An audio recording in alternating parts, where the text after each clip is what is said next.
DSLR boot capture setting tutorial. Ayan po yung matututunan nyo po today. So let's start po. Syempre, unang gagawin natin is open po tayo ng DSLR boot na application natin.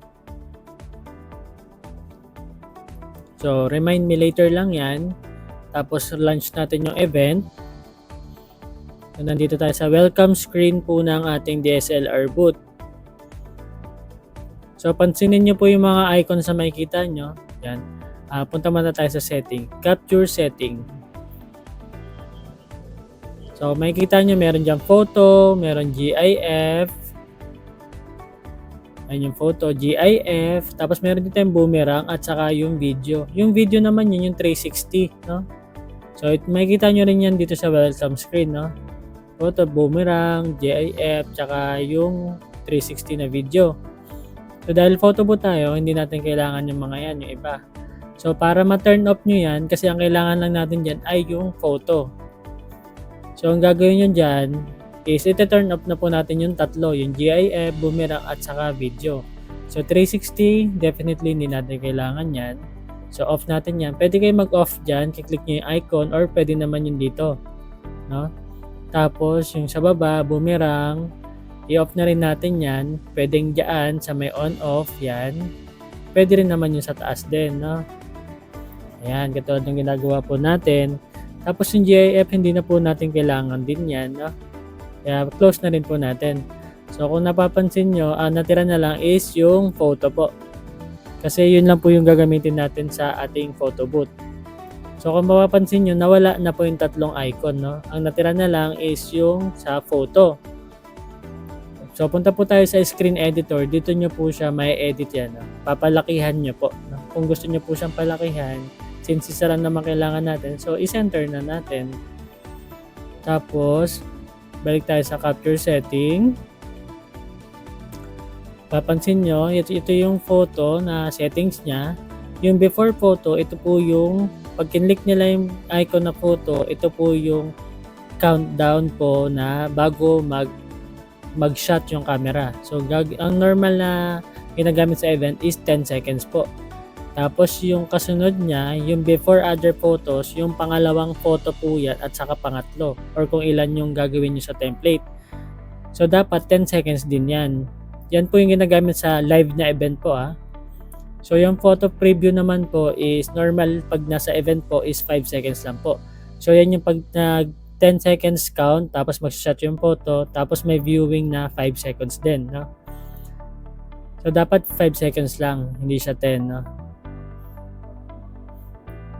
Kasi masyadong matagal kapag 10 seconds. Ayan. Tapos, testing po natin para makita po ninyo.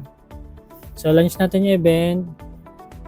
So, kunwari, start na yung mandyan na yung mga guests nyo. Start na natin. So, yung sa template natin, tatlo lang, no? Tatlong shot lang. So, ayan. Tulad nyan. 10 seconds na countdown. After ng 10 seconds, magsha-shot yung camera. Tapos 5 seconds yung viewing na yan. Yan yung 5 seconds na sinasabi ko sa inyo. Tapos 10 seconds uli na countdown bago mag-shot yung camera. Tapos 5 seconds po na viewing yan. Yung picture nila. Tapos 10 seconds po uli na countdown. Tapos magsha-shot po uli and then 5 seconds po uli na viewing ng picture nila. Tapos after nyan, lalabas yung kasama na yung template. Yan naman po, kung napapansin nyo, masyadong matagal yung viewing na yan. Yan tawag naman dyan, yung bago mawala yung screen. 30 seconds po yung nakalagay dyan.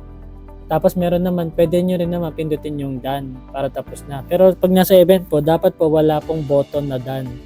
So papalitan natin yung viewing na yan na 30 seconds. Dapat yan at least mga 10 seconds lang din po para makapag-prepare yung next batch para makakuha ng mga props. So pupunta lang po kayo dyan sa screen editor natin. Tapos pupunta ka sa sharing screen. Kung napapansin nyo yung kanina, 30 seconds, ayan, tinanggal natin yung tinanggal natin yung push button. Tapos ito yung final screen out, yung sinasabi ko sa inyo 30 seconds. Dapat po ito 10 seconds lang po. So yan po yung ginagamit din sa live na event. So 10 seconds lang po. Tapos ayan, i-testing po natin. So kasi ang mangyayari niyan sa live na event, 'di ba? Take sila shot 10 seconds para makakuha sila ng props. Makapag-prepare, tapos magsha-shot yung camera. Tapos 5 seconds po nila ma-view yung kanilang photo po. Tapos after nun, kukuha sila ng panibago na props sa within 10 seconds. Tapos magsha-shot po uli yung camera. Tapos 5 seconds uli na viewing. So after ng viewing, may last photo sila para makakuha uli ng bagong props, no? Tapos yan, after ng 10 seconds uli, magsha-shot yung camera natin. Tapos ito na po yung final viewing yung kasunod. Kasama na yung template natin na ipiprint. Yan po. So 10 seconds na lang po yan. Tapos wala na po yung done na button, no? Kasi sa event wala po dapat talaga yun, no? So yan po yung capture setting na tutorial natin, no? So pa-like and subscribe po sa ating mga viewer po dyan. Thank you!